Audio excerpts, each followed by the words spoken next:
Hi every one, അക്കാഡമീസിൻ്റെ മറ്റൊരു online സെഷനിലേക്ക് ഏവർക്കും ഹൃദയം നിറഞ്ഞ സ്വാഗതം. ഞാൻ ഹൻഷാദ്.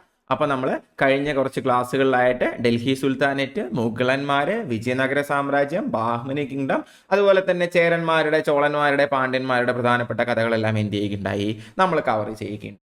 ഇനി നമുക്ക് നോക്കാനുള്ളത് രണ്ട് പ്രധാനപ്പെട്ട പ്രസ്ഥാനങ്ങളാണ്, രണ്ട് പ്രധാനപ്പെട്ട മൂവ്മെൻറ്റുകളാണ്. ഒന്ന് നമ്മൾ ഭക്തി പ്രസ്ഥാനം അല്ലെങ്കിൽ ഭക്തി മൂവ്മെൻറ്റ് എന്ന് പറയുന്നു, രണ്ട് സൂഫി പ്രസ്ഥാനം അല്ലെങ്കിൽ സൂഫി മൂവ്മെൻറ്റ് എന്ന് പറയുന്നു. അതായത് രണ്ട് മതങ്ങളിലായിട്ട് ഈ ഭക്തി മൂവ്മെൻറ്റ് എന്ന് പറയുമ്പോൾ പ്രധാനമായിട്ടും ഹിന്ദു മതവുമായി ബന്ധപ്പെട്ട ഒരു പ്രസ്ഥാനമാണെന്നും അങ്ങനെ നമുക്ക് പറയാൻ പറ്റുമെന്ന് എനിക്കറിയില്ല ഒരു വലിയ സ്കെയിലിൽ നമ്മൾ എടുക്കുമ്പോൾ, പക്ഷേ ആ രീതിയിൽ വേണമെങ്കിൽ പറയാം. സൂഫി പ്രസ്ഥാനം എന്ന് പറയുമ്പോൾ ഇസ്ലാം മതവുമായി ബന്ധപ്പെട്ട കാര്യങ്ങളായിട്ട് വരുന്നതാണ് എന്ത് ചെയ്യാൻ പറ്റും, നമുക്ക് പറയാൻ പറ്റും. ഈവൻ തോ ഇവർ രണ്ടുപേരായാലും ആ ഒരു ജാതിയും മതമൊക്കെ പറയുന്ന സോ കോൾഡ് ബേസിക് സാധനങ്ങളെ എതിർത്തിരുന്ന, അതിൽ നിന്നെല്ലാം വിഭിന്നമായി ചിന്തിച്ചിരുന്ന, ദൈവത്തോട് അഗാധമായ പ്രണയം ഉണ്ടായിരുന്ന രണ്ടാളുകളാണ് ആരെന്ന് പറയുന്നത്, ഈ രണ്ട് പ്രസ്ഥാനങ്ങളിലും വിശ്വസിച്ചിരുന്ന ആളുകൾ എന്ന് പറയുന്നത്. അപ്പൊ നമ്മൾ ഡിസ്കസ് ചെയ്യാൻ പോകുന്ന ഈ ക്ലാസ്സിൽ ഭക്തി മൂവ്മെന്റിനെ പറ്റിയും അടുത്ത ക്ലാസ്സിൽ സൂഫി പ്രസ്ഥാനത്തെ പറ്റി നമുക്ക് സംസാരിക്കാം. അപ്പൊ എന്താണ് ഈ ഭക്തി എന്ന് വെച്ച് കഴിഞ്ഞാൽ, ഭക്തി സിംപിളൈസസ് devotion or passionate love for the divine. Divine എന്ന് വെച്ചാൽ അറിയാം എന്താണ്, ദൈവത്തോടുള്ള അഗാധമായ സ്നേഹം, ദൈവത്തോടുള്ള അഗാധമായ ഭക്തി എന്ന് പറയുന്നതിനെയാണ് നമ്മൾ എന്ത് വെച്ച് നമ്മൾ സിംപിളൈസ് ചെയ്യുന്നത്, ഭക്തി എന്ന് പറയുന്ന വാക്ക് വെച്ച് അതായത് നോർമലി പറയുന്ന സോ കോൾഡ് കൺവെൻഷണൽ ആയിട്ടുള്ള ജാതിയുടെയോ മതത്തിന്റെയോ അതിർവരമ്പുകളിൽ നിന്ന് പുറത്തു വന്നുകൊണ്ട് ദൈവത്തെ അഗാധമായി പ്രണയിക്കുക, ദൈവത്തോട് അഗാധമായ ഭക്തി പ്രകടിപ്പിക്കുക, അല്ലെങ്കിൽ ദൈവത്തോട് അഗാധമായി എന്താ പറയുക ഡിവോഷൻ കാണിക്കുക, ഭക്തി കാണിക്കുക എന്നുള്ളതൊക്കെയാണ് എന്ത് വെച്ച് നമ്മൾ റെപ്രസെന്റ് ചെയ്യുന്നത്, ഭക്തി മൂവ്മെന്റ് വെച്ച് റെപ്രസെന്റ് ചെയ്യുന്നത്.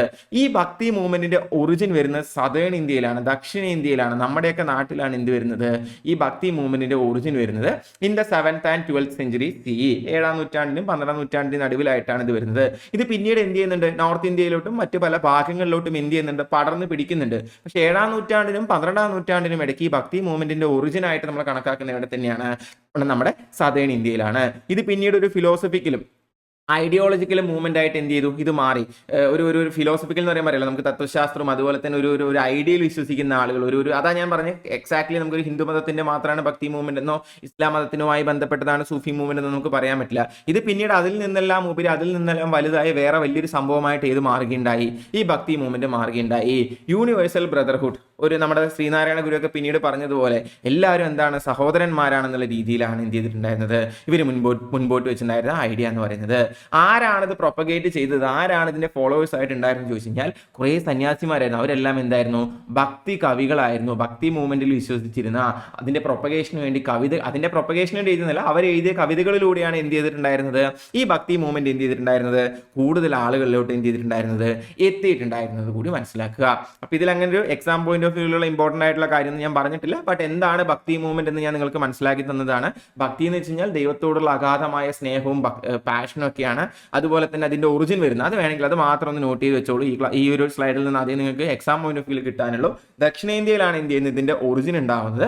യൂണിവേഴ്സൽ ബ്രദർഹുഡ് ആണ് ഇതിന്റെ ഐഡിയ. ഇത് പ്രൊപ്പഗേറ്റ് ചെയ്തിരുന്ന ആളുകൾ, ഇത് പരത്തിയിരുന്ന ആളുകൾ, ഇത് കൂടുതൽ ആളുകളോട്ട് എത്തിച്ചിരുന്നത് എങ്ങനെയാണ്, ഭക്തി കവികളിലൂടെയാണ് എന്ത് ചെയ്തിട്ടുണ്ടായിരുന്നത്, ഇത് എത്തിയിട്ടുണ്ടായിരുന്നത്. കുറച്ച് ഭക്തി കവികളെ പറ്റി നമുക്ക് ഡിസ്കസ് ചെയ്യണം. അതിനു മുമ്പ് SCERT ടെക്സ്റ്റ് ബുക്കിൽ ഉണ്ടായിരുന്ന മറ്റൊരു പ്രധാനപ്പെട്ട കാര്യം ഞാൻ നിങ്ങൾക്ക് പഠിപ്പിച്ചു തരാം. ഇതിന്റെ നേതൃത്വം കൊടുത്തിരുന്ന രണ്ട് രീതിയിലുള്ള ആളുകളാണ്. നമുക്ക് എല്ലാവർക്കും അറിയുന്നൊരു കാര്യമാണ്, പണ്ടൊരു കാലത്ത് നമ്മുടെ നാട്ടിൽ ഈ വൈഷ്ണവരും ശൈവന്മാരും തമ്മിൽ, ഇപ്പൊ പൊന്നിയിൻ സെൽവനൊക്കെ ഇറങ്ങിയപ്പോൾ കുറച്ചുകൂടി നിങ്ങൾക്ക് അറിയുന്നുണ്ടാവും, വൈഷ്ണവന്മാരും അതായത് വിഷ്ണു ഭക്തന്മാരും ശിവഭക്തന്മാരും തമ്മിൽ ഭയങ്കരമായ പ്രശ്നങ്ങളും കാര്യങ്ങളെല്ലാം നിലനിന്നിരുന്നു എന്ന് നിങ്ങൾക്ക് അറിയാം അല്ലെ. ആ പ്രശ്നങ്ങളിലോട്ടൊന്നും ഞാൻ പോകുന്നില്ല, നിങ്ങളിവിടെ ഇത്രയും മനസ്സിലാക്കിയാൽ മതി. അങ്ങനെ രണ്ട് തരത്തിലുള്ള ആളുകൾ എന്ത് ചെയ്തിട്ടുണ്ടായിരുന്നു, നമ്മുടെ നാട്ടിൽ നിലനിന്നിരുന്നു. ആ നിലനിന്നിരുന്നവരിൽ ഈ എന്താ പറയാ ആഴ്വാർമാർ അല്ലെങ്കിൽ എന്നറിയപ്പെടുന്നവരാണ് വിഷ്ണുവിനെ ആരാധിച്ചിരുന്നവർ, വൈഷ്ണവൈറ്റ്സ് എന്ന് പറയുന്നവർ. അതേസമയം നായനാർസ് എന്ന് പറയുന്ന ആരാണ്, ശിവഭക്തന്മാരാണ്, ശിവനെ ആരാധിച്ചിരുന്നവരാണ്, ശിവന്റെ സൈഡിലുള്ള ആളുകളാണ് എന്ന് പറയുന്നത് നായനാർമാരെന്ന് പറയുന്നത്. അപ്പൊ ഇമ്പോർട്ടന്റ് ആണ് രണ്ട് കാര്യങ്ങൾ. ഈ ഭക്തി മൂവ്മെന്റിന്റെ ഭാഗമായിട്ട് നമ്മൾ പറയുന്നതാണ്. ആഴ്വാർമാരും ഉണ്ട്, അതുപോലെ നായനാർമാരും ഉണ്ട്. ആഴ്വാർമാരെന്ന് വെച്ച് കഴിഞ്ഞാൽ വിഷ്ണുവിനെ ആരാധിക്കുന്നവരും, നായനാർമാരെന്ന് വെച്ച് കഴിഞ്ഞാൽ ശിവനെ ആരാധിക്കുന്നവരും, ശൈവൈറ്റ്സുമാണ് എന്ത് ചെയ്യുക, ഓർത്തുവയ്ക്കുക. ഇവർ രണ്ടുപേരും ആ കാലഘട്ടത്തിലെ ജാതിപരമായ എല്ലാ ഇനിക്വാലിറ്റീസിനെയും എന്ത് ചെയ്തിട്ടുണ്ട്, ശക്തമായി എതിർത്തിട്ടുണ്ട് കേട്ടോ, ഭയങ്കരമായി എതിർത്തിട്ടുണ്ട്. എന്ന് പറയുന്നത് ആ കാലഘട്ടത്തിലെ കാസ്റ്റ് ഇനിക്വാലിറ്റീസിനെ, ജാതിപരമായ വേർതിരിവുകളെ ഭയങ്കരമായി സ്ട്രോങ് ആയിട്ട് ഒപ്പോസ് ചെയ്തിരുന്ന രണ്ട് ആളുകളാണ് ആരെന്ന് പറയുന്നത്, ആൾവാർമാരായാലും നായനാർമാർ നായനാർമാരായാലും ബേസിക്കലി ഇവർ എന്തിന്റെ ഭാഗമാണ്? ഭക്തി മൂവ്മെന്റിന്റെ ഭാഗമാണ്. ഇനി ഓർത്തു വെക്കേണ്ടുന്ന ഒരു കാര്യമാണ്, വിമൻസ് സെയിന്റ് ആയിരുന്ന ആണ്ടാൾ എന്ന് പറയുന്ന ആൾ, വനിതാ സന്യാസി ആയിരുന്ന ആണ്ടാൾ എന്ന് പറയുന്നത് വളരെ പ്രശസ്തയായ എന്താണ് ഒരു വൈഷ്ണവ ഭക്തിയാണ്, അല്ലെങ്കിൽ ഒരു ആഴ്വാറാണെന്ന് ഓർത്തു വെക്കുക. അതുപോലെ മറ്റൊരു വൈഷ്ണവ സന്യാസിയായിരുന്ന കാരക്കൽ അമ്മയാർ, ഇവരെന്തായിരുന്നു? ഇവരൊരു സൈവൈറ്റ് ആയിരുന്നു, അല്ലെങ്കിൽ എന്തായിരുന്നു? ഒരു നായനാർ ആയിരുന്നു എന്ന് കൂടി എന്ത് ചെയ്യുക? ഓർത്തു വെക്കുക.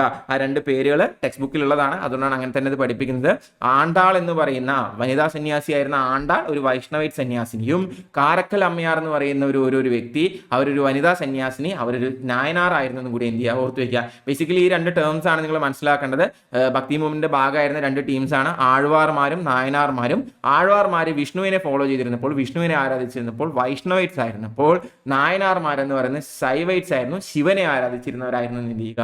മനസ്സിലാക്കുക. പിന്നെ രണ്ട് പേരുകൾ ആണ്ടാളും. ഇതൊരിക്കലും ഈ ആണ്ടാളെന്നും കാരക്കൽ അമ്മയാറെന്നും പറയുന്നത് രണ്ട് പ്രശസ്തയായ വനിതകൾ എന്നുള്ള രീതിയിൽ കൂടിയല്ല, വനിതകളും ഇതിന്റെ ഭാഗമായിരുന്നു എന്ന് നിങ്ങൾ മനസ്സിലാക്കാൻ കൂടി വേണ്ടിയാണ് കേട്ടോ. അത് ഞാൻ ആ പറഞ്ഞതിൽ നിങ്ങൾക്ക് കിട്ടിയില്ലെങ്കിൽ ഇപ്പൊ അത് മനസ്സിലാക്കണം. അതായത് അങ്ങനത്തിലുള്ള ജാതിപരമായ വേർതിരിവുകളോ ജെൻഡർപരമായ വേർതിരിവുകളോ അല്ല ലിംഗപരമായ വേർതിരിവുകളോ എന്തുണ്ടായിരുന്നില്ല?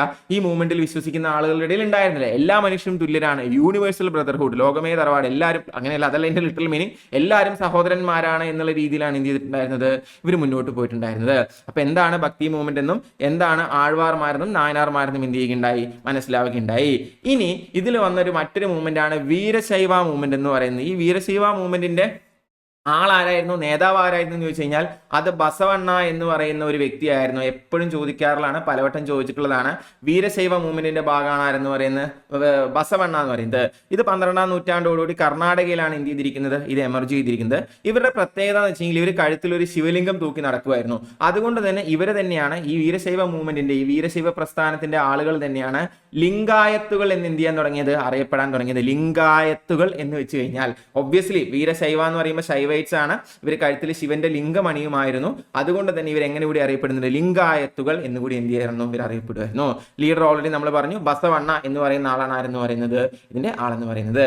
ഇനി ഇതാണ് നമ്മൾ SCRT സെയിം പോയിന്റ് ആണ്, അതുപോലെ തന്നെ പഠിക്കുക. First movement stood against gender and caste discrimination. ലിംഗപരമായ വിവേചനത്തിനെതിരെയും ജാതീയപരമായ വിവേചനത്തിനെതിരെയും ഇന്ത്യൻ ചരിത്രം എടുത്ത് പരിശോധിക്കുമ്പോൾ ആദ്യമായി നിലകൊണ്ട, നമ്മൾ റെക്കോർഡ് ചെയ്യപ്പെട്ടതിൽ ആദ്യമായി നിലകൊണ്ട പ്രസ്ഥാനങ്ങളിൽ ഒന്നാണ് ഏതെന്ന് പറയുന്നത്? വീരശൈവ പ്രസ്ഥാനം എന്ന് പറയുന്നത്. ആരായിരുന്നു അതിന്റെ നേതാവ്? അതിന്റെ നേതാവ് എന്ന് പറയുന്നത് ബസവണ്ണയായിരുന്നു. എവിടെയാണ് ഇത് ഒറിജിനേറ്റ് ചെയ്തത്? ഇന്നത്തെ കർണാടകയിലാണ് എന്ത് ചെയ്യുന്നത്? ഇത് ഒറിജിനേറ്റ് ചെയ്തത്. ഇദ്ദേഹം തുടങ്ങിയിരിക്കുന്ന മറ്റൊന്ന് രണ്ട് പരിപാടികൾ കൂടിയുണ്ട്. അതിലൊന്നാണ് അനുഭവ മണ്ഡപം എന്ന് പറയുന്നത്. ഈ അനുഭവ മണ്ഡപം എന്ന് വെച്ച് കഴിഞ്ഞാൽ ഇതൊരു ഡെമോക്രാറ്റിക് പ്ലാറ്റ്ഫോമാണ്, അതായത് ജനാധിപത്യപരമായിട്ടുള്ള ഒരു പ്ലാറ്റ്ഫോമാണ്, എല്ലാവർക്കും പാർട്ടിസിപ്പേറ്റ് ചെയ്യാൻ പറ്റുന്ന ഒരു പ്ലാറ്റ്ഫോമാണ്. അവിടെ ജാതിപരമായോ മതപരമായോ ലിംഗപരമായോ ഒരു വേർതിരിവുകളില്ലാതെ ആർക്ക് വേണേലും കയറി ചെല്ലാനും അവർക്കറിയുന്ന കാര്യങ്ങൾ പങ്കുവെക്കാനും അതിന്റെ മേലിൽ ഡിസ്കഷൻസ് നടത്താനും ചർച്ചകൾ നടത്താനുമുള്ള ഒരു സംഭവം എന്ത് ചെയ്തിട്ടുണ്ടായിരുന്നു? ഈ വീരശൈവ മൂവ്മെന്റിന്റെ ഭാഗമായിട്ട് ഒരു മുന്നോട്ട് വെച്ചിട്ടുണ്ടായിരുന്നു. അപ്പൊ വീരശൈവ മൂവ്മെന്റിന്റെ ഭാഗമായിട്ട് എല്ലാ ആളുകൾക്കും ചർച്ച ചെയ്യാനും കാര്യങ്ങൾ തീരുമാനിക്കാനും അവരുടെ അറിവ് പങ്കുവെക്കാനും ഒരു ജനാധിപത്യ പ്ലാറ്റ്ഫോം, ഒരു ഡെമോക്രാറ്റിക് പ്ലാറ്റ്ഫോം ആയിരുന്നു എന്ന് പറയുന്നത് അനുഭവ മണ്ഡപം എന്ന് പറയുന്നത്. അതുപോലെ തന്നെ കന്നഡ ലാംഗ്വേജിലെ വചന സാഹിത്യം എന്ന് പറയുന്ന ഒരു പുതിയ സാഹിത്യ രൂപം എന്ത് ചെയ്യുന്നുണ്ട്? ഇതിന്റെ ഭാഗമായിട്ട് ഉരുത്തിരിഞ്ഞു വരുന്നതാണ്. ഈ സൂഫി മൂവ്മെന്റ് ആയാലും ഭക്തി മൂവ്മെന്റ് ആയാലും സാഹിത്യത്തിനും നൽകിയിട്ടുള്ള സംഭാവനകൾ ഒട്ടും ചെറുതല്ല കേട്ടോ. അത് വഴിയെ ഇനി ഞാൻ വീണ്ടും പറയും, എങ്കിലും ഞാൻ ഒന്നുകൂടെ പറയണം. അപ്പൊ അതിന്റെ ഒരു ഇമ്പോർട്ടന്റ് ആയിട്ടുള്ള സംഭവമാണ് വചന സാഹിത്യം. കന്നഡ ലാംഗ്വേജിലെ അതിന്റെ ഒരു സാഹിത്യ രൂപമായിട്ടുള്ള വചന സാഹിത്യം രൂപീകരിക്കപ്പെടുന്നതിൽ എന്തുണ്ട്? വീരശൈവ പ്രസ്ഥാനത്തിന് ഒഴിച്ചുകൂടാനാവാത്തൊരു പങ്കുണ്ടെന്ന് കൂടി എന്ത് ചെയ്യുക? മനസ്സിലാക്കുക. പിന്നെ Basavanna first speak about the dignity of labour. നമ്മൾ ചെയ്യുന്ന തൊഴിലിന്റെ മൂല്യം അല്ലെങ്കിൽ അതിന്റെ എന്താ പറയുക, അതിന്റെ ഡിഗ്നിറ്റി, അതിന്റെ വാല്യൂ, അതിനെപ്പറ്റി സംസാരിക്കുന്ന ആദ്യത്തെ വ്യക്തിയാണ് ആരെന്ന് പറയുന്നത്? ബസവണ്ണ എന്ന് പറയുന്നത്. അപ്പൊ കാസ്റ്റ് ഡിസ്ക്രിമിനേഷനെയും ജെൻഡർ ഡിസ്ക്രിമിനേഷനെതിരെയൊക്കെ ആദ്യമായിട്ട് സംസാരിക്കുന്ന മൂവ്മെന്റ് ആണ്. ഒപ്പം തന്നെ ഡിഗ്നിറ്റി ഓഫ് ലേബറിനെ പറ്റി, എല്ലാ ജോലികൾക്കും അതിൻ്റെയുള്ള ആ ഒരു മഹത്വത്തെ പറ്റി സംസാരിക്കുന്ന ആളുമാർ തന്നെയാണ് ബസവണ്ണയാണ്. അപ്പൊ നമ്മള് ഭക്തി മൂവ്മെന്റ് ആണ് പഠിച്ചുകൊണ്ടിരിക്കുന്നത്. അതിൽ നമ്മൾ ആഴ്വാർമാരെ പറ്റിയും നായനാർമാരെ പറ്റിയും പഠിച്ചു. അത് കഴിഞ്ഞ് നമ്മൾ പുതുതായിട്ട് പഠിച്ചൊരു പ്രസ്ഥാനമാണ് വീരശൈവ മൂവ്മെന്റ് എന്ന് പറയുന്നത്. കർണാടകയിലാണ് ഇതിന്റെ ഒറിജിൻ വരുന്നത്. ഇവർ കഴുത്തിൽ ഒരു ശിവലിംഗം അണിഞ്ഞ് നടന്നുകൊണ്ട് ഇവർ ലിംഗായത്തുകൾ എന്നും അറിയപ്പെട്ടിരുന്നു. ഇതിന്റെ നേതാവായിരുന്ന ആള് ബസവണ്ണയാണ്. എന്താ പറയുക, ജാതീയപരമായ വേർതിരിവിനെതിരെയും ലിംഗപരമായ വേർതിരിവിനെതിരെയും നിലകൊണ്ടൊരു പ്രസ്ഥാനമാണ്. ഒപ്പം തന്നെ തൊഴിലിന്റെ മഹത്വത്തെപ്പറ്റി സംസാരിച്ച ആളാണ് ബസവണ്ണ എന്ന് പറയുന്നത്. അനുഭവ മണ്ഡപം എന്ന് പറഞ്ഞ് ആളുകൾക്ക് അനുഭവങ്ങൾ ഷെയർ ചെയ്യാൻ, എക്സ്പീരിയൻസസ് ഷെയർ ചെയ്യാനായിട്ടൊരു ഡെമോക്രാറ്റിക് പ്ലാറ്റ്ഫോം ഉണ്ടായിരുന്നു. എല്ലാ തരത്തിലുള്ള ആളുകൾക്കും, ജാതിയുടെയോ മതത്തിന്റെയോ ലിംഗത്തിന്റെയോ ഒരു തരത്തിലുള്ള വേർതിരിവുകളില്ലാതെ ആളുകൾക്ക് അവരുടെ അനുഭവം അവിടെ ഷെയർ ചെയ്യായിരുന്നു. കന്നഡ സാഹിത്യത്തിന് അവർ കൊടുക്കുന്ന പ്രധാനപ്പെട്ട ഒരു കോൺട്രിബ്യൂഷനാണ് വചന സാഹിത്യം എന്ന് കൂടി എന്ത് ചെയ്യുക, ഓർത്ത് വെക്കുക. കഴിഞ്ഞില്ല, ഇക്കൂട്ടത്തിൽ ഒരു 1-2 പ്രധാനപ്പെട്ട വചന സാഹിത്യത്തിൽ ഉണ്ടായിരുന്ന കവികളെ പറ്റി പറയണ. ബസവണ്ണ ഒബ്വിയസ്ലി നേതാവാണ്. അല്ലാമ പ്രഭു, അക്ക മഹാദേവി. അഗൈൻ അക്ക മഹാദേവി എന്ന് പറയുമ്പോൾ ഒബ്വിയസ്ലി ഒരു സ്ത്രീ നാമമാണ്. അവിടേക്കാണ് നമ്മൾ മനസ്സിലാക്കേണ്ടത്. മെയ്ഡ് ട്രമെൻഡസ് കോൺട്രിബ്യൂഷൻ ടു വചന സാഹിത്യം. പിന്നെ ഞാൻ പറഞ്ഞതുപോലെ helped in the progress of Kannada language. Kannada language ഉണ്ടായി തരാനുള്ള ആ അതിന്റെ ഒരു പ്രോഗ്രസിനെ ഭയങ്കരമായി സഹായിച്ചിട്ടുണ്ട് എന്ന് പറയുന്നത് ഈ വചന സാഹിത്യം എന്ന് പറയുന്നത്. And challenge the primacy of Vedas. വേദങ്ങളാണ് എല്ലാം എന്ന് പറഞ്ഞ ഒരു കൂട്ടം ആളുകൾക്ക് നേരെയാണ് എന്ത് ചെയ്യുന്നത്, ഇവർ ഇത്തരത്തിലുള്ള കാര്യങ്ങൾ സാധാരണക്കാരന് മനസ്സിലാവുന്ന ഭാഷയില. എഗെയിൻ അതും ഇതിന്റെ ഒരു ഇമ്പോർട്ടന്റ് പോയിന്റ് ആണ്. ഭക്തി മൂവ്മെന്റ് ആയാലും സൂഫി മൂവ്മെന്റ് ആയാലും ഇതിലെ ആളുകൾ സംസാരിച്ചിരുന്നതും ഇതിലെ ആളുകൾ എഴുതിയിരുന്നതും സംസ്കൃതത്തിലോ അല്ലെങ്കിൽ മറ്റേ കൂടിയ ഭാഷകളിലോ ഒന്നുമല്ല, സാധാരണക്കാരന് മനസ്സിലാവുന്ന ലോക്കൽ ലാംഗ്വേജസിലാണ് എന്ത് ചെയ്തിട്ടുണ്ടായിരുന്നത്, ഇവർ എഴുതിയിട്ടുണ്ടായിരുന്നത്. പണ്ട് ബുദ്ധനും വർദ്ധമാന മഹാവീരനും ചെയ്തത് ഇതേ കാര്യം തന്നെയാണ്. ബുദ്ധനും വർദ്ധമാന മഹാവീരനും സംസ്കൃതം അത്രയും ഹൈ എൻഡ് ആയി നിന്നൊരു കാലഘട്ടത്തിലാണ് അവരുടെ പാലി ഭാഷയിലും ലോക്കൽ ഭാഷയിലും സംസാരിച്ചിട്ട് എന്ത് ചെയ്തത്, ആളുകളെ തങ്ങളുടെ കൂടെ ചേർത്ത് നിർത്തിയത്. അതിന്റെ തന്നെ മറ്റൊരു പതിപ്പാണ് എന്ത് ചെയ്യുന്നത്, ഈ ഭക്തി മൂവ്മെന്റിലൂടെയും ഇതിലൂടെയും എന്ത് ചെയ്യുന്നത്, നടന്നു എന്നുകൂടി എന്ത് ചെയ്യുക, മനസ്സിലാക്കി വെക്കുക. അപ്പൊ വേദങ്ങളുടെ ആ ഒരു ആധിപത്യത്തെ, അവരുടെ ഒരു സുപ്രീമസിയൊക്കെ എന്ത് ചെയ്യുന്നുണ്ട്, ഇവരിതിലൂടെ ചലഞ്ച് ചെയ്യുന്നുണ്ടെന്ന് കൂടി എന്ത് ചെയ്യുക, ഓർത്തു വെക്കുക. അപ്പോൾ വീരശൈവ മൂവ്മെന്റിലൂടെ ജോലിയുടെ മഹത്വത്തെ അവർ ഉയർത്തിക്കാട്ടി, ജാതിപരമായ കാര്യങ്ങൾ എന്ത് ചെയ്തു, അവരെതിർത്തു. ജെൻഡർ ഇക്വാലിറ്റി അവർ പ്രൊമോട്ട് ചെയ്തിട്ടുണ്ടായിരുന്നു. അതുപോലെ തന്നെ റീബർത്ത് ഇതൊക്കെ മറ്റേ സംഭവം തന്നെയാണ്. റീബർത്ത്, പുനർജന്മത്തേക്ക് എന്ത് ചെയ്യുന്നുണ്ട്, ഇവർ എതിർക്കുന്നുണ്ട്. അപ്പോൾ വലിയ കാര്യമില്ല, ഇത്രയും കാര്യങ്ങൾ എന്ത് ചെയ്യുക, ഇതിൽ നിന്നും ഓർത്ത് വെക്കുക.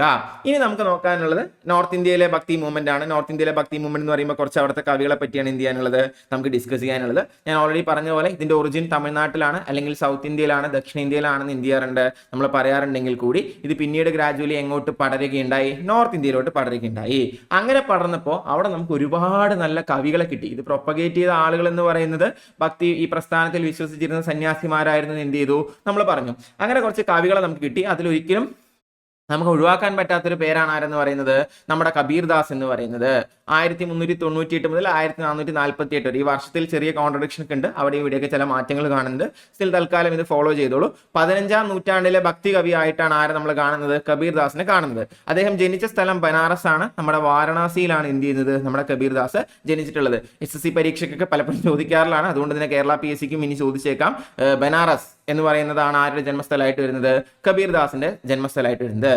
ഇദ്ദേഹത്തിന്റെ ഫോളോവേഴ്സ് ആണ് കബീർ പന്തീസ് എന്നറിയപ്പെട്ടിരുന്നത്. ഇദ്ദേഹത്തിന്റെ പിൻഗാമികളെ അല്ലെങ്കിൽ ഇദ്ദേഹത്തിന്റെ അനുയായികളെ, പിൻഗാമിയല്ല അനുയായിയാണ് കുറച്ചുകൂടി കറക്റ്റ് ആയിട്ടുള്ള വീട്, അനുയായികളാണ്. ആരുടെ അനുയായികളാണ് കബീർ പന്തി എന്ന് അറിയപ്പെട്ടിരുന്നതൊക്കെ ചോദിച്ചു ഞാൻ പറയണം. കബീർ പന്തി എന്ന് അറിയപ്പെട്ടിരുന്നത് കബീർദാസിന്റെ അനുയായികളാണ്. ഇദ്ദേഹം ഒരു ഭക്തി കവിയാണ്. ഇദ്ദേഹത്തിന്റെ പ്രധാനപ്പെട്ട ഗുരുവാണ് ആരെന്ന് പറയുന്നത്, രാമനന്ദൻ എന്ന് പറയുന്നത് എന്ത് ചെയ്യുക, ഓർത്ത് വെക്കുക. ഇനി ഇദ്ദേഹത്തിന്റെ വളരെ പ്രശസ്തമായ ഒരു കോട്ടാണ്, God is called by many names. ദൈവത്തെ പല പേരുകൾ വിളിക്കുന്നു. അള്ളാഹു എന്നും രാമൻ എന്നും കരീം എന്നും കേശവൻ എന്നും ഹരി എന്നും ഹസ്രത്ത് എന്നും, നിങ്ങൾ ഏത് പേരിൽ വിളിച്ചാലും അതെല്ലാം എന്ത് തന്നെയാണ്, ദൈവം തന്നെയാണ്. രാമൻ എന്നും റഹീം എന്നും എല്ലാം അറിയപ്പെടുന്നത് ദൈവം തന്നെയാണ്. ഒരേ പേരിൽ നിങ്ങൾ വിളിക്കുന്ന ദൈവം തന്നെയാണ് എന്ന് പറഞ്ഞ ആളാണ് ആരെന്ന് പറയുന്നത്, കബീർദാസ് എന്ന് പറയുന്നത്. അങ്ങനെ തന്നെ കോട്ട് ചെയ്ത് കേരള PSC ചോദിച്ചിട്ടുണ്ട്. രാമനും റഹീമും എല്ലാം ഒന്ന് തന്നെയാണ് എന്ന് പറഞ്ഞ ഭക്തിമാർഗ കവി ആരായിരുന്നു എന്ന് ചോദിച്ചു കഴിഞ്ഞാൽ എന്ത് ചെയ്യേണ്ടതുണ്ട്, നമ്മൾ പറയേണ്ടതുണ്ട്. അതിന്റെ കമ്പാരിസൺ അദ്ദേഹം പറയുന്നതാണ്, gold may be shaped into rings and bangles, isn't it gold all the same.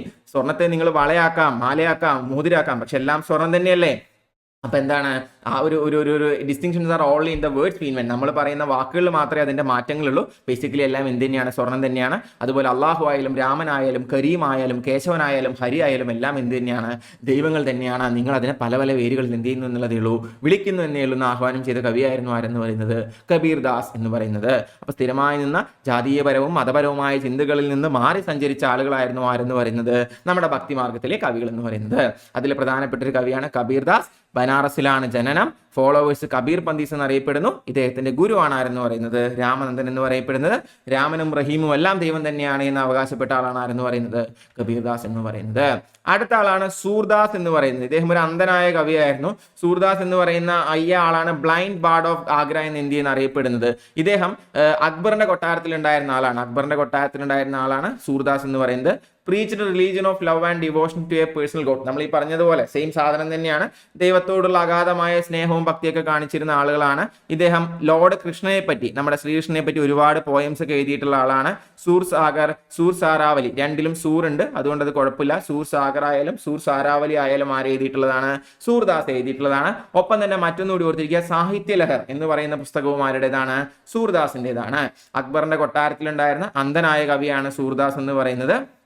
Lord ശ്രീകൃഷ്ണനെ പറ്റിയുള്ള കവിതകളാണ് ഇദ്ദേഹം എഴുതിയിട്ടുണ്ടായിരുന്നത്. ശ്രീകൃഷ്ണനെ പറ്റി എന്ന് പറയുമ്പോൾ നിങ്ങൾ മറ്റേ സാധനം എടുക്കരുത് കേട്ടോ, ഭക്തി മാർഗത്തിലുള്ളതല്ല. ഇവരുടേതായിട്ടുള്ള രീതിയിൽ ഇവർ എഴുതുന്നതാണ്. ഭക്തി തന്നെയാണ്, ബട്ട് എന്താ പറയുക, നോർമൽ കൺവെൻഷണൽ സാധനമല്ല. ഇവർ ഭക്തി പ്രസ്ഥാനത്തിന്റെ ആൾക്കാരാണെന്ന് എന്ത് ചെയ്യുക, മനസ്സിലാക്കുക. സൂർസാഗറും സൂർ സാരാവലിയും സാഹിത്യലേഖറും എന്താണ്? ഇദ്ദേഹത്തിന്റെ പ്രശസ്തമായ കൃതികളാണ്. അടുത്തതാണ് മീരാബായ് എന്ന് പറയുന്നത്. ഇപ്പോഴും മീരാബായുടെ പല വചനങ്ങളും ഭജനകളും എല്ലാം എന്ത് ചെയ്യുന്നുണ്ട്? ലോകത്തിന്റെ പല ഭാഗങ്ങളിലും ഉപയോഗിക്കുന്നുണ്ട് എന്നുള്ളതാണ്. രാജസ്ഥാനിൽ ഉണ്ടായിരുന്ന ഒരു വനിതയാണ്, ഒരു ഭക്തിമാർഗ കവിയത്രിയാണ് ആരെന്ന് പറയുന്നത്? മീരാബായ് എന്ന് പറയുന്നത്. എഗൈൻ കൃഷ്ണന്റെ ഒരു ഹാർഡ് കോർ ഭക്തിയായിരുന്നു. ഒരുപാട് ഭജൻസ് ശ്രീകൃഷ്ണന് വേണ്ടി എന്ത് ചെയ്തിട്ടുണ്ട്? എഴുതിയിട്ടുണ്ട്. അതുകൊണ്ട് തന്നെ ഇപ്പോഴും ഗുജറാത്തിലെയും രാജസ്ഥാനിലെയും പല ആളുകളും മീരാബായ് അന്ന് എഴുതി വെച്ച ഭജൻസ് എന്ത് ചെയ്യുന്നുണ്ട്? ഇപ്പോഴും പാടുന്നുണ്ട് എന്നാണ് എന്ത് ചെയ്യുന്നത്? പറയപ്പെടുന്നത്. അപ്പൊ എവിടെയാണ് ഇവരുടെ നാട് എന്ന് ഓർത്ത് വെച്ചാൽ മതി, മീരാബായ് ഓഫ് രാജസ്ഥാൻ. ഇനി ഒരു പക്ഷേ ചിലപ്പോൾ ഇങ്ങനെയൊക്കെ ആയിരിക്കും ചോദ്യം വരിക, താഴെ തന്നിട്ടുള്ളവയിൽ ഭക്തി മാർഗത്തിൽ കവി അല്ലാത്തത് ആര്? അപ്പൊ കബീർദാസ് ഉണ്ടാവും, സൂർദാസ് ഉണ്ടാവും, മീരാബായ് ഉണ്ടാവും, എന്നിട്ട് പറഞ്ഞാൽ കാളിദാസ് ആയിരിക്കും. അപ്പൊ നമുക്ക് മനസ്സിലാവണം അത് കാളിദാസ് അല്ല എന്നുള്ളത്. ആ രീതിയിലായിരിക്കാം ഒരുപക്ഷെ ഇവിടെ നിന്ന് ചോദ്യം വരിക. ആ രീതിയിലും എന്ത് ചെയ്യുക? ഈ പേരുകൾ ഓർത്തു വയ്ക്കുക. ഇവരെല്ലാം ഭക്തി പ്രസ്ഥാനത്തിന്റെ ഭാഗമായിട്ടുള്ള കവികളാണെന്ന് എന്ത് ചെയ്യുക? മനസ്സിലാക്കുക. അടുത്തതാണ് ഗുരുനാനാക്ക്. നമുക്കറിയാം സിഖ് മൂവ്മെന്റുമായിട്ട് സിഖ് മതം സ്ഥാപിക്കുന്ന ആളാണ്, അല്ലെങ്കിൽ ഇദ്ദേഹം തുടങ്ങി വെച്ചതിന്റെ പിൻബലത്തിലാണ്, അല്ലെങ്കിൽ അതിൽ നിന്നാണ് പിന്നീട് എന്ത് ചെയ്യുന്നത്? സിഖ് മതം എന്ന് പറയുന്ന ഒരു മതം ഇവോൾവ് ചെയ്ത് വരുന്നെന്ന് കൂടി എന്ത് ചെയ്യുക? മനസ്സിലാക്കുക. ഇദ്ദേഹം പറഞ്ഞ പ്രധാനപ്പെട്ട കാര്യം, all human beings are equal and hence there is no need of caste discrimination among them. എല്ലാ ആളുകളും തുല്യരാണ്. ഒരു രീതിയിലുള്ള ജാതിപരമായ വേർതിരിവോ ജാതിപരമായ വിവേചനമോ എന്ത് ചെയ്യേണ്ട കാര്യമില്ല, നിങ്ങൾ ആളുകളുടെ ഇടയിൽ കൊണ്ടുവരേണ്ട കാര്യമില്ല എന്നാണ് പറഞ്ഞിട്ടുണ്ടായിരുന്നത്. One must maintain purity in character. നിങ്ങളുടെ ക്യാരക്ടർ സത്യസന്ധമാവുമ്പോൾ, അത് 100% എന്താ പറയുക, പ്യുവർ ആയിരിക്കുമ്പോൾ, ഏറ്റവും എന്താ പറയുക, പ്യുവർ എന്നുള്ളതിന്റെ മലയാളം എനിക്ക് പെട്ടെന്ന് കിട്ടുന്നില്ല, ഏറ്റവും പ്യുവർ ആയിരിക്കും അല്ലെ, ഏറ്റവും എന്താ പറയുക, പ്യുവർ ആയിരിക്കും, അങ്ങനെ ഞാൻ പറഞ്ഞ് അവസാനിപ്പിക്കുകയാണ്. അതാണ് എന്തെന്ന് പറയുന്നത്? ദൈവത്തിലോട്ട് എത്താനുള്ള നിങ്ങളുടെ ഏറ്റവും ഇമ്പോർട്ടൻ്റ് ആയിട്ടുള്ള കാര്യം എന്ന് പറയുന്നത്. ഇദ്ദേഹം ആ കാലഘട്ടത്തിൽ ചെയ്തിരുന്ന പ്രെയർ സോങ്സ് ആണ് ശബദ് എന്ന് പറയുന്നത്. ശബദ് എന്ന് പറയുന്നത് ഈ ഇദ്ദേഹം തുടങ്ങി വെച്ചിരുന്ന ആ കാലഘട്ടത്തിലെ പ്രാർത്ഥനാ ഗീതങ്ങളാണ്. ഗുരുനാനാക്ക് തുടങ്ങി വെച്ചിരുന്ന പ്രാർത്ഥനാ ഗീതങ്ങൾ അല്ലെങ്കിൽ പ്രാർത്ഥനാ ഗാനങ്ങളാണ് ഇതെന്ന് പറയുന്നത്, ശബദ് എന്ന് പറയുന്നത്. മാത്രമല്ല എല്ലാ ആളുകൾക്കും വന്ന് ഭക്ഷണം കഴിക്കാൻ, ജാതിപരമായോ മതപരമായോ ലിംഗപരമായോ ഒരു വേർതിരിവില്ലാതെ എല്ലാവർക്കും വന്ന് ഭക്ഷണം കഴിക്കാനായിട്ട് അവർ തുടങ്ങുന്ന ഒരു കോമൺ കിച്ചണാണ് ലങ്കർ എന്ന് പറയുന്നത്. അങ്ങനെ തന്നെ വായിക്കാൻ ഞാൻ വിശ്വസിക്കുന്നു. എന്നിട്ട് ഇദ്ദേഹത്തിന്റെ ഫോളോവേഴ്സിനോട് എന്ത് ചെയ്യാൻ പറയണം? അവിടെ വന്ന് ഭക്ഷണം കഴിക്കാനായിട്ട് പറയണം. ഇത് ആര് തുടങ്ങി വെക്കുന്നതാണ്? കോമൺ കിച്ചൺ കോൺസെപ്റ്റ് ആര് തുടങ്ങി വെക്കുന്നതാണ്? ഗുരുനാനാക്ക് തുടങ്ങി വെക്കുന്നതാണ്. എല്ലാ മതത്തിൽ നിന്നുള്ള ആളുകൾ എന്ത് ചെയ്യുന്നു? അവിടെ വന്ന് ഭക്ഷണം കഴിക്കുന്നു.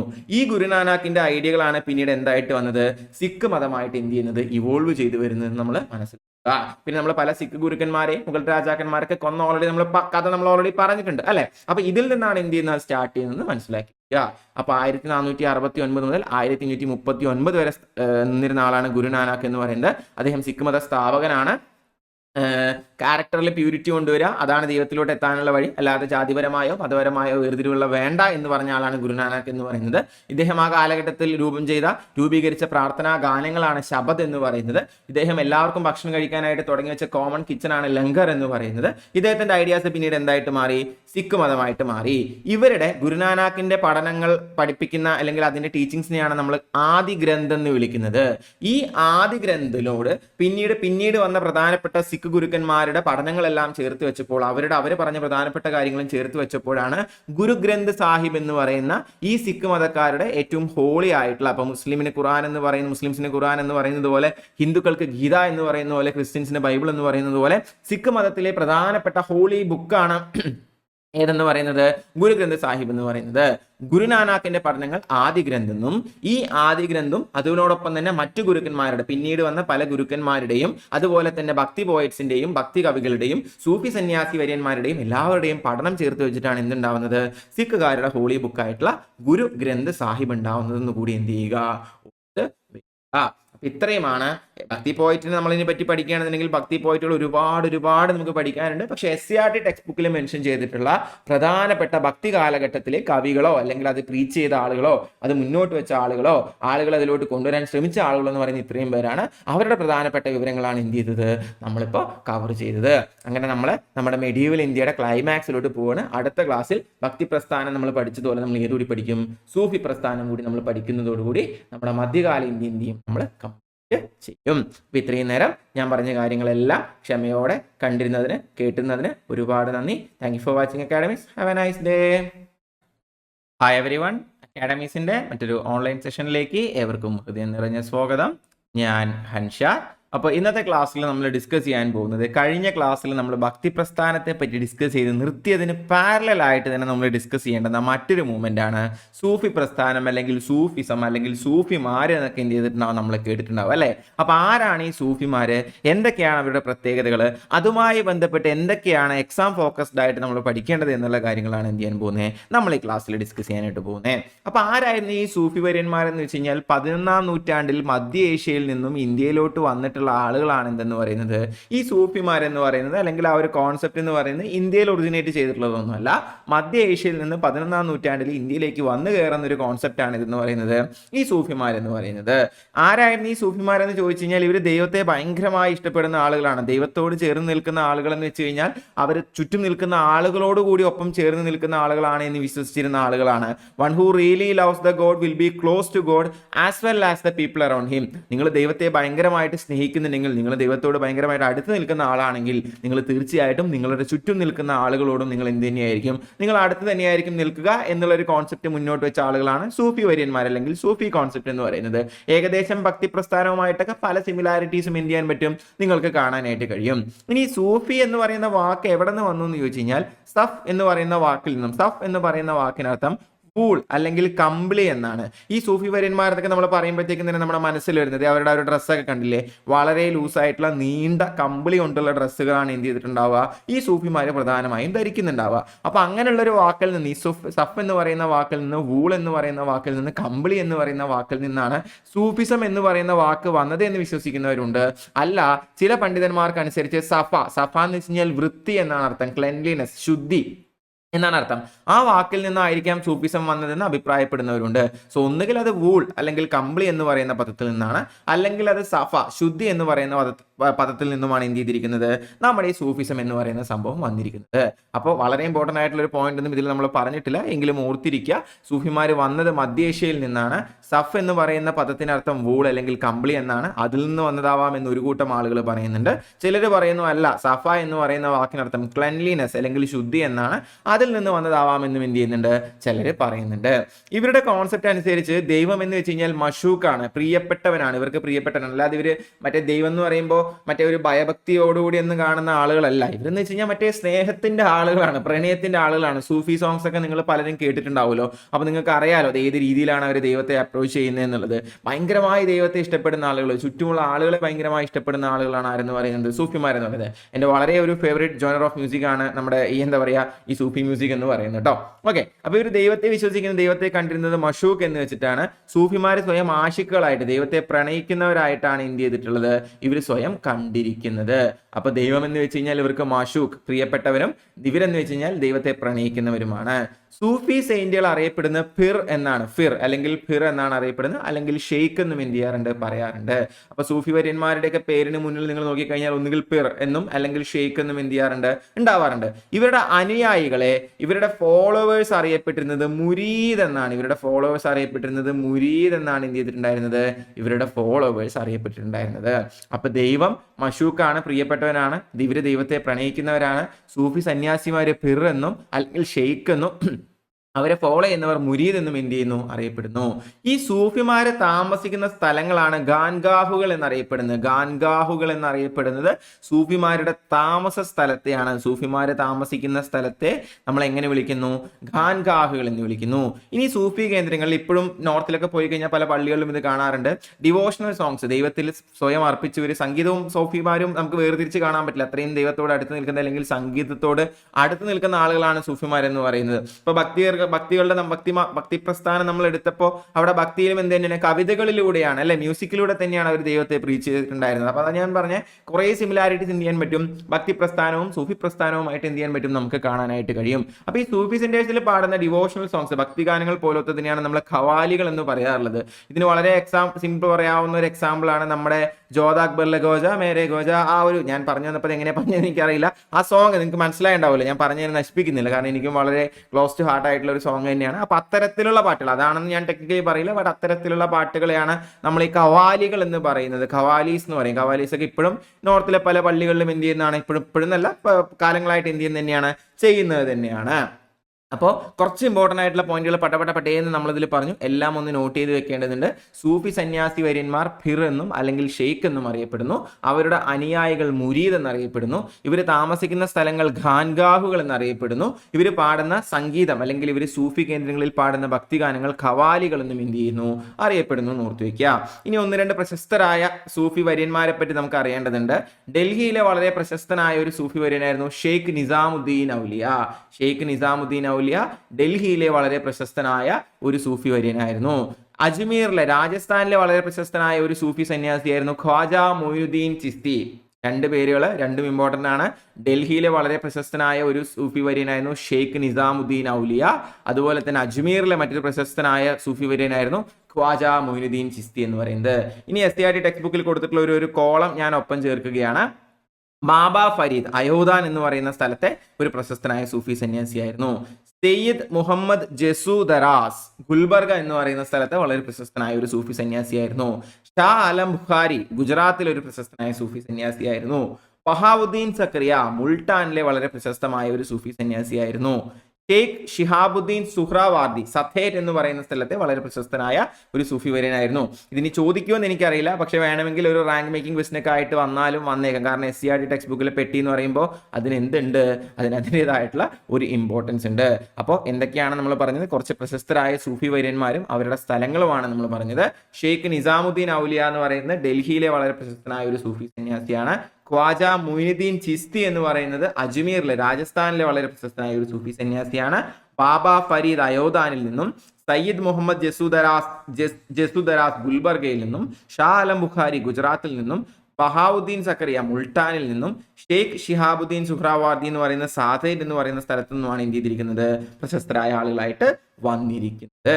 ഇനി സൂഫി വര്യന്മാരെ പറ്റി പറയുമ്പോൾ നമുക്ക് ഒരിക്കലും മാറ്റിവെക്കാൻ പറ്റാത്തൊരു പേരാണ് നമ്മുടെ അമീർ ഖുസ്രുവിന്റെ പേരെന്ന് പറയുന്നത്. അപ്പൊ തൊട്ട് മുമ്പ് നമ്മളൊരു ഷെയ്ഖ് നിസാമുദ്ദീൻ ഔലിയ ഡൽഹിയിൽ നിന്നുള്ള ആളാണ് നമ്മൾ പറഞ്ഞിട്ടുണ്ടായിരുന്നില്ലേ. ഈ ഷെയ്ഖ് നിസാമുദ്ദീൻ ഔലിയയുടെ ഒരു ശിഷ്യനായിരുന്നു, ഡിസിപ്പിൾ ആയിരുന്നു ആരെന്ന് പറയുന്നത് നമ്മുടെ അമീർ ഖുസ്രു എന്ന് പറയുന്നത്. അമീർ ഖുസ്രു എന്ന് പറയുമ്പോൾ നമ്മൾ പാരറ്റ് ഓഫ് ഇന്ത്യ എന്നൊക്കെ പറഞ്ഞ് നമ്മൾ ഓൾറെഡി ഉറുദു ഭാഷയ്ക്ക് ഭയങ്കരമായ കോൺട്രിബ്യൂഷൻ കൊടുത്തെന്നൊക്കെ പറഞ്ഞ് എന്ത് ചെയ്തിട്ടുണ്ട്, നമ്മൾ ഡിസ്കസ് ചെയ്തിട്ടുണ്ട്. അപ്പോൾ ഇവിടെ നമ്മൾ ഈ സൂഫിസം പഠിക്കുമ്പോൾ ആ പോയിന്റ് കൂടി ഓർക്കുക. ഷെയ്ഖ് നിസാമുദ്ദീൻ ഔലിയ എന്ന് പറയുന്ന ആളുടെ അല്ലെങ്കിൽ സൂഫി സന്യാസിയുടെ ശിഷ്യനായിരുന്നു ആരെന്ന് പറയുന്നത് നമുക്ക് എല്ലാവർക്കും അറിയുന്ന അമീർ ഖുസ്രു എന്ന് പറയുന്നത് എന്ത് ചെയ്യുക, ഓർത്തിരിക്കുക. Amir Khusrau was a great poet and musician. വലിയൊരു സംഗീതജ്ഞനാണ്, വലിയൊരു കവിയാണ്. He played musical instruments and was a singer too. പലതരത്തിലുള്ള സിത്താറൊക്കെ കണ്ടുപിടിച്ചതിനുള്ള ക്രെഡിറ്റ് ഇങ്ങേർക്കാണ് നമ്മൾ കൊടുക്കുന്നത് അല്ലേ. പലതരത്തിലുള്ള സംഗീതോപകരണങ്ങൾ ഉപയോഗിക്കാനും പാടാനുള്ള കഴിവുണ്ടായിരുന്ന വ്യക്തിയായിരുന്നു Amir Khusrau. He gave shape to Sama. ഒന്ന് ശ്രദ്ധിക്കണേ, he gave shape to Sama, the special Sufi custom of playing musical instruments and singing songs. Sama എന്ന് പറയുന്ന ഒരു പ്രത്യേക രീതിയിൽ മ്യൂസിക് ഇൻസ്ട്രുമെന്റ്സ് വായിച്ച് പാടുന്ന ഒരു രീതി എന്ത് ചെയ്യുന്നുണ്ട്, അമീർ ഖുസ്രു പ്രപ്പോസ് ചെയ്യുന്നുണ്ട്. നമ്മളത് ഓൾറെഡി പഠിച്ചതാണ്, എങ്കിലും ഞാനൊന്ന് റിവൈസ് ചെയ്തിരുന്നു എന്നുള്ളതേ ഉള്ളൂ. ഇപ്പൊ നിങ്ങൾക്ക് കുറച്ചുകൂടി എന്താണ് ഈ ഖവാലി എന്നുള്ളതൊക്കെ കിട്ടിയിട്ടുണ്ടാവില്ല, അതുകൊണ്ടാണ് ഞാൻ ഒന്നുകൂടി പറയുന്നത്. സമ എന്ന് പറയുന്ന ഒരു പ്രത്യേക സംഗീത രീതിക്ക് ഇദ്ദേഹം എന്ത് ചെയ്യുന്നുണ്ട്, രൂപം കൊടുക്കുന്നുണ്ട്. എന്താണ് ഈ സമ എന്ന് വെച്ച് കഴിഞ്ഞാൽ, ഖവാലികൾക്ക് മുമ്പും ശേഷവും ദൈവത്തിൽ പൂർണ്ണമായും അർപ്പിച്ച് വീണ്ടും പാട്ട് പാടുന്ന ഒരു രീതിയാണ്, ദൈവത്തെ പ്രകീർത്തിച്ചുകൊണ്ട് പാട്ടുകൾ പാടുന്ന ഒരു രീതിയാണ് ഏതെന്ന് പറയുന്നത്, അല്ലെങ്കിൽ പ്രയർ ചൊല്ലുന്ന ഒരു രീതിയാണ് ഏതെന്ന് പറയുന്നത് സമ എന്ന് പറയുന്നത്. അപ്പൊ സമ എന്ന് പറയുന്ന പ്രത്യേക രീതിയിലുള്ള സ്പെഷ്യൽ സൂഫി കസ്റ്റം ഷേപ്പ് ചെയ്തത് ആരാണ്, ഡിസൈൻ ചെയ്തത് ആരാണ്, രൂപീകരിച്ചത് ആരാണെന്നൊക്കെ ചോദിച്ചു കഴിഞ്ഞാലും എന്ത് പറയണം, അമീർ ഖുസ്രു എന്ന പേര് തന്നെ പറയണം.